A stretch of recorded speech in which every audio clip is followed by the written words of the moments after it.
Hai, Assalamualaikum. Selamat datang ke channel Estella, channel perkongsian ilmu kimia dan juga perkongsian tips-tips dalam pembelajaran. Juga apa-apa yang berkaitan dengan penyelidikan. Video saya yang pertama ni berfokuskan kepada tips dalam menghadapi temuduga HLP di bawah Kementerian Pendidikan Malaysia, memandangkan ramai di kalangan kawan saya yang akan menghadapi temuduga HLP dan mereka minta saya berkongsi. Jadi saya gunakan platform channel ni untuk berkongsi bukan sahaja dengan mereka, malah dengan siapa-siapa saja yang nak jadikan salah satu perkongsian saya ini sebagai tambahan. Apa saja yang saya kongsikan nanti merupakan pengalaman saya dan bukannya panduan khusus ataupun panduan lengkap dalam menghadapi temuduga. Okey, tak nak cakap-cakap banyak dah. Jom kita tengok tips. Jom. Okey, first kali saya merupakan pemegang beasiswa HLP KPM pada tahun 2019. Untuk peringkat pengajian PhD, kita diberi masa selama 3 tahun untuk menamatkan pengajian. Untuk pengajian peringkat master, KPM menawarkan 2 tahun lah tempoh pengajian. Okey, persediaan asas untuk temuduga, of course lah dah siapkan proposal, dah perbanyakkan proposal untuk salinan ahli panel dan juga jika ada masalah, sebab kita hantar proposal ni awal. Jadi let's say bila kita go through dengan kita punya potential SV, kita dapati ada masalah dalam kita punya proposal ataupun ada benda yang kita perlu tambah baik. So seeloknya kita tambah baik. So jika perkara itu berbangkit masa temuduga, at least kita kata kita dah buat pembetulan. Okay. Kemudian of course lah slide pembentangan. Okay. Slide pembentangan seringkas yang mungkin. Seingat saya diminta untuk sediakan sebanyak 5 slide saja. Jadi saya akan kumpulkan ataupun saya ringkaskan laporan ataupun kertas cadangan saya tu, iaitu proposal, dalam bentuk PowerPoint. Jadi saya ringkaskan. Maksudnya saya lebih banyak gunakan jadual. Saya buat jadual, saya ringkaskan ke semua item yang subtopik yang ada dalam proposal itulah. Okey, dan seterusnya mesti ada file resume. File resume ataupun apa-apa dokumen rasmi. Contohnya kita ada menyertai apa-apa pertandingan inovasi ke, ataupun kita ada sumbangan di peringkat luar ke. Okey, itu adalah contribution kita semua tu, termasuklah sijil-sijil dan file resume mesti ada lengkap lah. Dan saya sediakan satu file putih yang besar tu, yang tebal tu, dan saya label lah setiap dokumen-dokumen yang rasmi yang dikehendaki dan juga yang sokongan. Okey. Kemudian mesti kita dah baca serba sedikit tentang isu semasa dalam dunia pendidikan, terutama sekarang ni kita digemparkan dengan isu COVID-19. So at least cikgu-cikgu dah bersedia jika di soalan ditanya berkaitan dengan e-learning ke, macam tu. Okay, and then mesti well prepared lah mentally and physically. Okay, maksudnya janganlah macam kita nak pergi interview tapi kita sendiri pun tak baca proposal kita. So make sure kita dah baca proposal kita, dan kita kalau boleh lah kita dah tahu dah kalau soalan tanya apakah hypothesis, okay, kita dah tahu. Okay, macam tu. Apakah research objektif proposal, dah tahu. Okay, research objektif kajian, apa itu research problem, apa itu maksudnya kita dah tahu. Maksudnya kita dah hafal lah. Senang cerita, kita dah hafal. Okey. Kemudian bila kita dah buat persediaan dari segitu, kita juga mesti buat perancangan. Contoh, bila kita dah bersedia, kita mesti standby. Ataupun kita mesti buat macam rehearsal. Buatlah dengan kawan ke, dengan siapa-siapa ke. Kita cuba train untuk present. Okay, kita cuba train untuk present, berapa masa yang kita guna untuk kita bentang. Okay, saya rasa tak lama sebab dia 5 slide saja. Okay. Dan kita kena expect lah, selalunya dia akan beri masa dalam 20 minit untuk soal jawab. Tapi masa saya dulu memang 1 jam lebih lah presentation termasuk dengan soal jawab. Okay. Dan saya sangat-sangat menggalakkan untuk anda cuba dulu present sambil uji anda punya slide pembentangan. Sebab masa saya interview, memang ada beberapa calon yang ada masalah untuk paparkan slide pembentangan. Akhirnya dia terpaksa guna secara manual lah. Okay, make sure dalam komputer kita pun boleh display, dalam komputer mana-mana pun boleh display, ataupun nak selamat bolehlah try bawa laptop untuk cover. Okay. Okay, bila kita dah well prepared mentally and physically, okay, kita akan cuba pastikan yang kita tahu lokasi tempat temuduga dengan baik. Maksud saya ni bukan maksudnya okay dah tahu, contoh okay interview dekat USM. So dah tahu dah USM tu, tapi maybe tak pernah pergi ke, ataupun tak tahu kat mana nak parking, ataupun sebab isu COVID ni mungkin ada sekatan-sekatan tertentu yang kita tak tahu. Sekali kita kena parking jauh, jalan berpeluh-peluh. So kita kena alert lah benda-benda macam ni. So nak selamat, macam saya dulu sehari lebih awal, walaupun waktu tu tak ada isu COVID, saya pergi sehari lebih awal untuk tinjau di mana lokasi untuk saya temuduga, dan saya cari di bilik mana untuk saya pergi temuduga. Jadi saya tahu dah, oh dekat sini, so akan parking dekat sini. So saya dah boleh budget lah. Maksudnya saya boleh anggarkan macam mana perjalanan, walaupun kita hanya merancang, tapi kita dah bersedia supaya kita tak ada kelang kabut pada hari tu. Sebab frankly lah, bila kita kelang kabut, habis semua hilang. Okay, selain daripada tu, image dan penampilan juga perlu ambil berat. Yang menerima HLP KPM ni of course lah di kalangan pendidik. So sama ada cikgu atau pensyarah lah. Okay, pensyarah di bawah Kementerian Pendidikan Malaysia.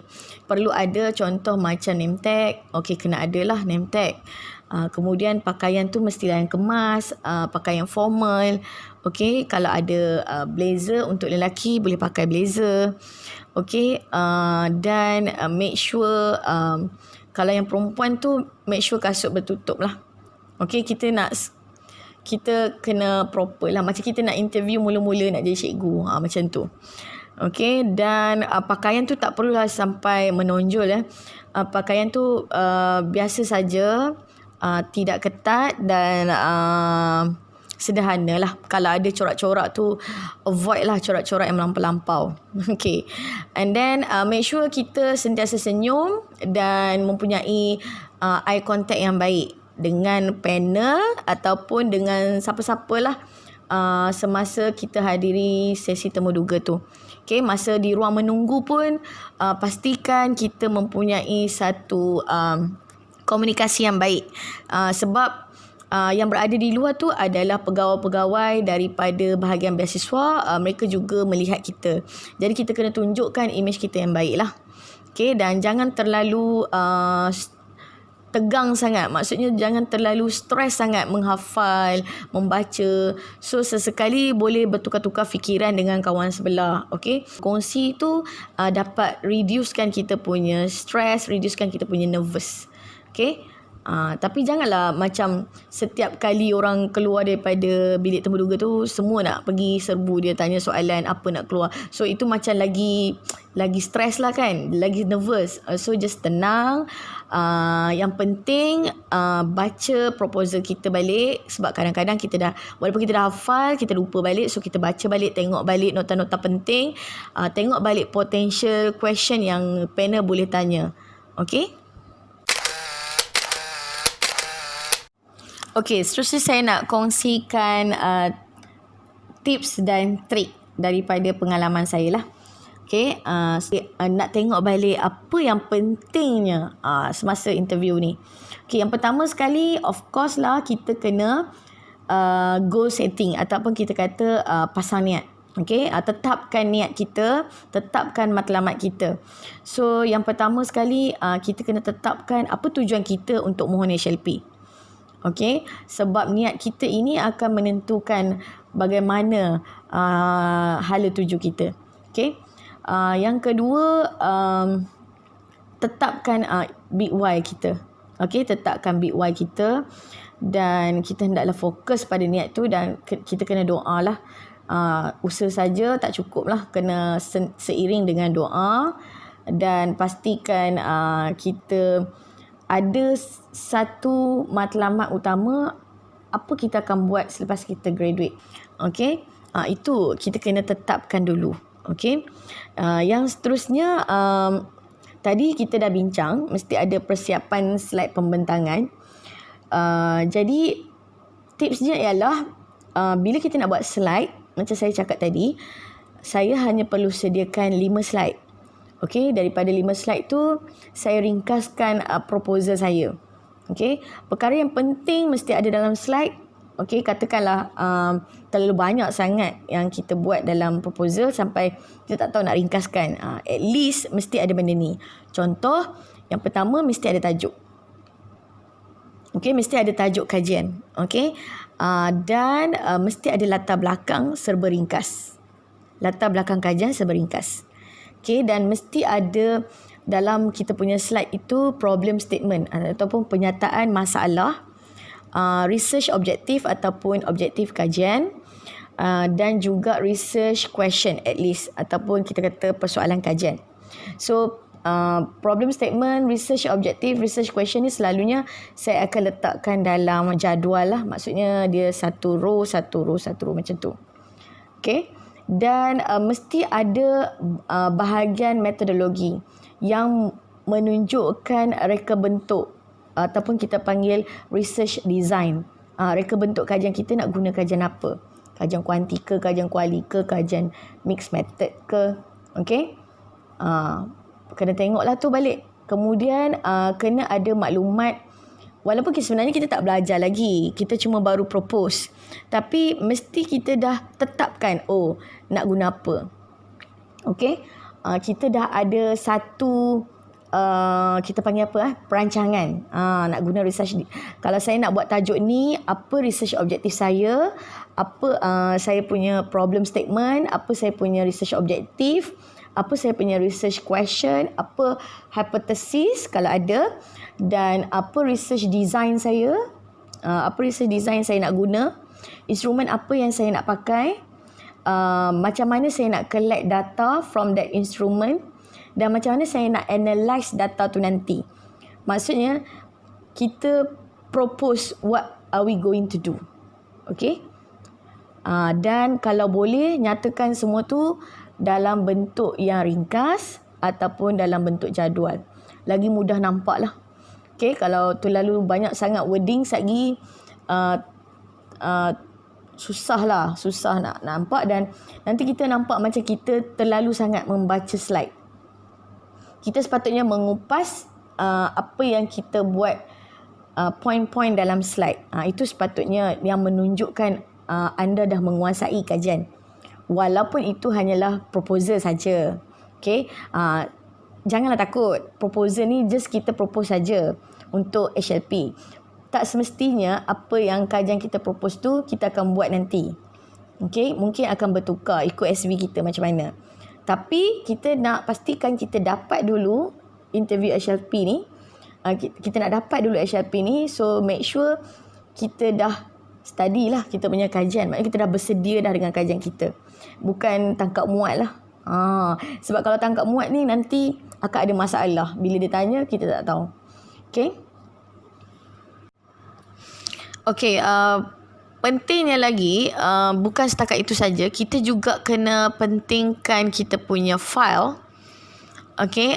Make sure bawa file resume dan dokumen rasmi, sijil. Okay. File sumbangan, soalan dan jawapan berkaitan proposal, soalan dan jawapan isu semasa. Okay. Yang ni memang kena standby lah. Okay, paling pentingnya big one-nya di sini adalah pastikan anda tahu tujuan kajian anda, apakah kajian anda dan apakah tujuannya dan mengapa ia penting. Signifikan kajiannya apa? Kenapa? Why? Big why ni kena ada. Setiap kajian yang anda propose mesti ada big why dia. Okay? Dan apa kalau di peringkat PhD, kita kena tengok pula apa contribution to new knowledge. Ada tak sumbangannya daripada kajian anda?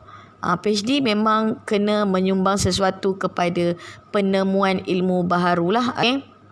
Untuk master, berdasarkan pengalaman kawan-kawan saya dan pengalaman saya, lebih kepada kenapa nak buat. At least you know why. Your big why, you dah tahu.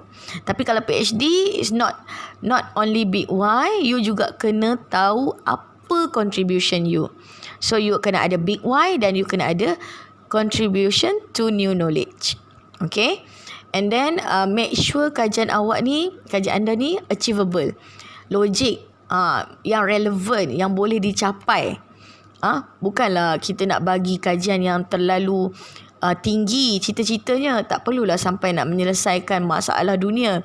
Dan walaupun kita tak buat lagi kajian tu, at least kita tahu yang ia boleh dilakukan melalui perancangan berikut-berikut. Kita sediakanlah kita punya milestone ke, ataupun macam saya prepare Gantt chart. Ada orang prepare milestone. Panel akan tanya, awak rasa sempat ke awak nak siapkan kajian dalam masa yang diberikan 3 tahun ni? So kita tunjuklah sem pertama nak kena buat apa, sem kedua kena buat apa, macam tu. Perancangan je kan. Lepas tu kita bincanglah dengan SB kita. Yang penting kita lepas dulu interview. Itu kunci dia. Okay. Kemudian, of course lah, ini yang paling penting sekali. Kenal proposal sendiri. Yang ni masalah. Bila kita sendiri pun unaware, bila kita sendiri pun macam, betul ke nak buat macam ni? So, jadi macam kita pun tak yakin dengan proposal kita. Jadi, macam mana kita nak yakinkan panel tentang proposal kita? Jadi, saya nasihatkan supaya kita hadamlah dengan proposal kita tu. HLP ni tidaklah lengkap macam proposal yang sebenar. Dia cuma proposal HLP ni very simple saja. Tapi at least kita faham dah yang saya cakap tadi tu, problem statement, research objective, research question, hypothesis, research design, instrumentation, sampling method. Kena tahu macam mana nak buat. Okay, kita propose dulu. At least kita propose. Kemudian how are you going to collect your data? Kena tahu nak guna apa. Kan? Nak guna instrumen tu, apa yang data kita dapat daripada instrumen tu? Data kuanti ke, data kuali ke? Lepas tu nanti kita nak analyse macam mana? Macam tu. So sampai tahap tu you kena ada relationshipnya. Okay, kenapa? Why choose this design? You kena ada big why, atau you kena ada reason untuk setiap apa yang you pilih dan you guna.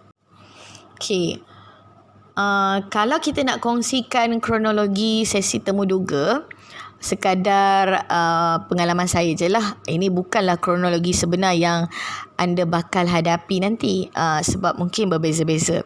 Tapi flownya lebih kurang saja. Sebab bila kita discuss dengan senior, bila kita discuss dengan kawan-kawan kita, macam lebih kurang je. Okay.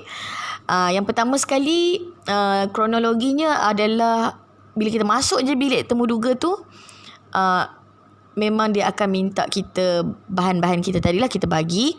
And then tapi yang pertama sekali dia akan minta kita introduce yourself in English. Itu. Maksudnya kita kena perkenalkan diri kita dalam bahasa Inggeris. Pada masa ni dah boleh reka dah apa kita nak cakap. Nak jual diri kita ni. Tapi janganlah terlalu sombong sangat kan. Jangan terlalu tinggi diri sangat. Just kita tenang, kita berikan pengenalan diri yang baik. Kalau boleh buat skrip siap-siap supaya kita tak salah cakap. Okay. Sebenarnya pendek je introduce yourself tu dalam sikit-sikit lah. Tapi saya nasihatkan, janganlah cerita saya dah berkahwin, ada anak berapa. So benda tu macam tak berapa relevan lah dengan awak nak interview untuk beasiswa.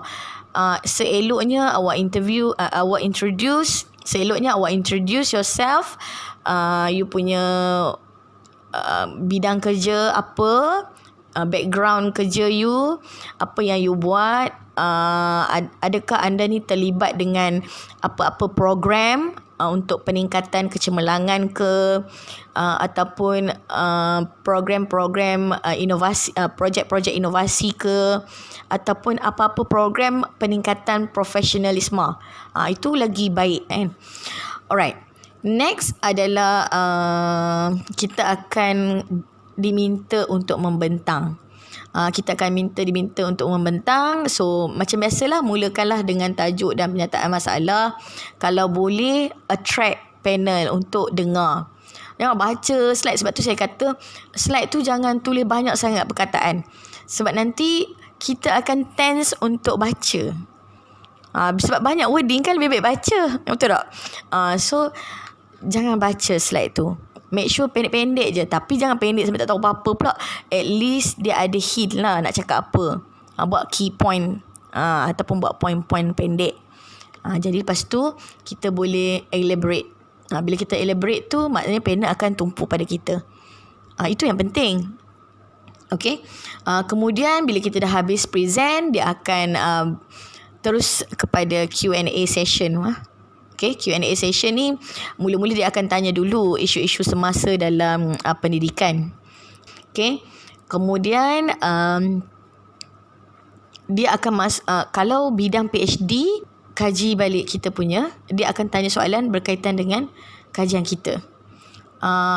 Dan saya pada masa tu banyak kena pada bahagian metodologi. So maksudnya banyaklah dia tanya, sebab saya buat dalam bentuk jadual kan. Saya buat bentuk jadual, saya buat hubung kait terus daripada research objektif, saya keluarkan research question dia. Daripada research question dia, untuk in order to answer the question, so kita ada research design, and then kita ada instrumentation dia, sampling, and then macam mana kita nak collect data and analyse data. Saya ringkaskan. Jadi banyak dia tanya kat situ lah. Okay. Untuk PhD, saya nasihatkan bersedia di bahagian metodologi. Okay, sebab Big Y memang kena tahu juga. Maksudnya bahagian bab 1 tu ataupun signifikan kajian kita tu, mesti kita tahulah apa kepentingan kajian kita, kenapa perlunya kajian kita tu. Tapi kita kena ada ilmu sedikit tentang metodologi kajian. Okay. Walaupun kita tak tahu semua, at least kita tahu apa yang berkaitan dengan kajian kita. Itu yang penting. Next, lepas kita dah settle bahagian tu, dia akan bagilah beberapa soalan sampingan. Macam 7 orang calon dalam bilik ni, kami hanya boleh pilih seorang je. Contoh.